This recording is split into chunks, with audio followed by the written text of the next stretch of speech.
Good morning, gardeners. Well, today's video we're going to be talking about our strawberry planting here. We do suffer some deer damage here on the farm. Further investigating, talking with Farmer Dre. Not talking with Farmer Dre, but watching some of his videos and many other YouTubers. And that is coming up with the 3D fence.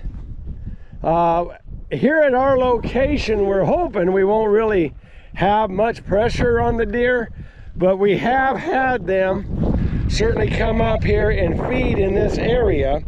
But we have all of our strawberry plants that we just got going, and we don't want the deer eating them. We have a little bit more to plant, so let's go ahead and hook up our, well, first off, let's talk about this 3D fence and what it's supposed to do.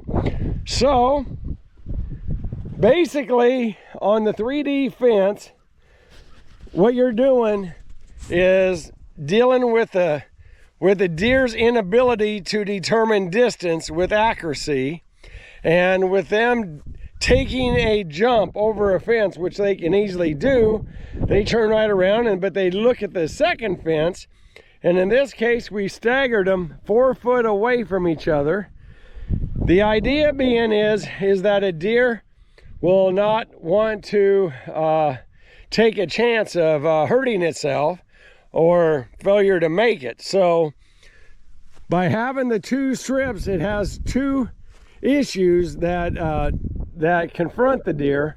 One of them being is, can I make it? And the second thing is perhaps the illusion of height of the fence. So the deer subsequently doesn't decide to make the jump.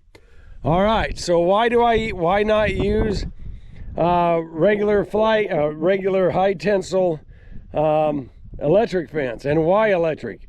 Won't it hurt the deer? No, it will not. They'll give them a buzz.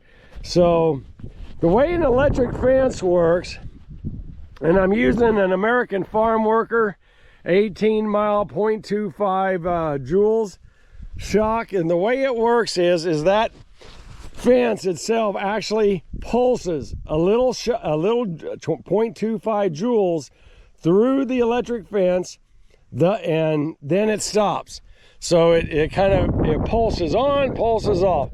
You're never going to be a person who just grabs on and just can't get out of it. No, you're going to feel a shock, and then you'll leave, right? I mean, that's the theory. So they and if they put their nose to it, we're putting something there they can definitely see, making it visible. This way, the deer will decide not to continue forward, and they'll put their nose to it. I've seen cattle, I've seen horses, I've seen sheep. They're you know, they're willing to take the chance to see if they can reach their head to the other side of the fence, and they'll check it every now and then. You know, they'll just, a lot of times, you know, they have nose hairs and things like that on the outside. They just kind of put it next to it and get that little tiny tinge, and then they say, okay, we live to fight another day. So let me talk about why I'm going with 4 strands on the outside. I know guys have done 1 strand, and some people do 3 strands.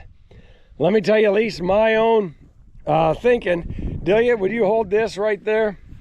And so I've watched enough deer that most of the time, does, fawns, if you look at a 4-strand fence, or if you have a hog fence, goat fence type of thing, and it's up off the ground 8 inches, I've seen deer belly under. So that being said, we don't want to, that's the reason why I wanted to have 4 strands, because I do know that deer, unless it's a buck with a big rack on it, or any rack, they'll belly under, or they'll go through, versus jumping. Jumping creates more visual, and from a deer's perspective, well, they don't want to be viewed by others. They just want to be left to themselves. So having 4 strands kind of helps ensure that he starts to stick his neck into here, his head through here. He feels that little jolt and backs out. That's the purpose of the 4-strand fence for Delia and I. What do we got to do? We need to put this grounding rod into the ground, and we also, this particular fence has a different type of a hookup, and it's using that little tool. So let's go ahead, put this grounding rod in. Okay folks, so right now it's time for me to put the grounding rod in. How I'm going to do that is using a T-post driver. If you don't own one for your hobby farm or farm, it's a very valuable tool. We're constantly moving fences around here. You definitely need T-posts, I believe, on your corner posts. So just simply, I've already pre-measured out my ground wire, so let's go ahead and get this in.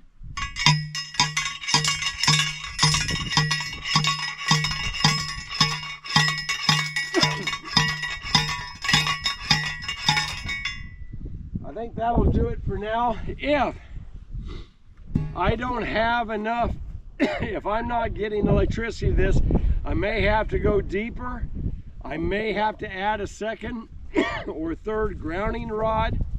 What will help is having the ground around your grounding rod moist. If it's dry dirt, very dry, desert-like, well, it may not work. So the next thing is, it comes with a brass fitting on it. It takes a 1/2-inch wrench, and on your fence charger, you'll want to just put a hook, and understand that the green means ground. So we'll hook this up, and this would apply with your sweet corn protection as well. There we go. So green is ground, that's where that goes. You're going to have your fence charger facing south. There is a little battery in there. If your charger goes bad, it's possible that your battery is failed you. Had to spend a little bit. It's sad that, I hate to say it, for the cost of the battery, sometimes it's cheaper to get a new charger. So what we're going to do is we're going to slide. Let me open this up a little more. I'm going to slide this ground into my brass fitting using a 1/2-inch wrench. We're going to tighten this up. Now this particular nut has had pliers and everything else on it, so it's not a true 1/2-inch like it once was. If I just constantly used a 1/2-inch wrench, I wouldn't have this problem. It's got it put in the copper. There we go, making it nice. It's a copper end. There we go. It's nice and tight. All right. So, because I am using a flat panel, this is a little different. This is our connector that's going to go into the, I'll have to take one of these off, and we're going to put this on the poly, around our poly tape. It'll give us a good connection.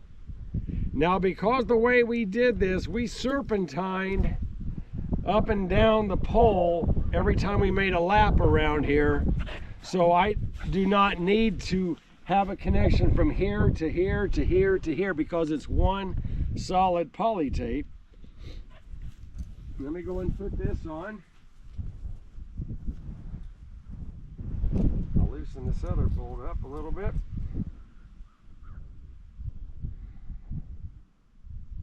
There we go.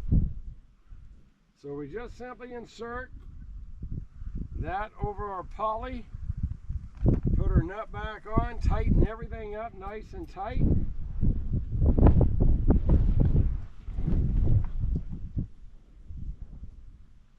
And we've never experienced, this is our first year growing strawberries, we've never experienced loss of strawberries, but we know how damaging deer can be to your vegetables. We certainly experienced that, and in this case, we have such a long off season.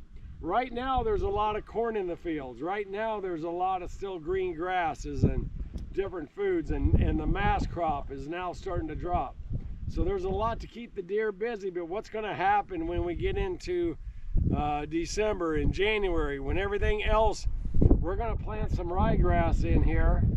What's going to happen at that time? Okay, I have that. That's nice and solid. This is in the off position. Make sure it's in off, you know, for yourself. And I'll take this, the way this is, I'll take this nut off.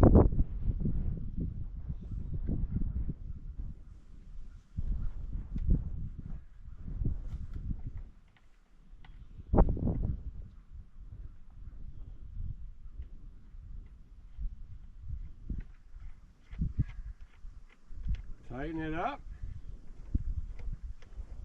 I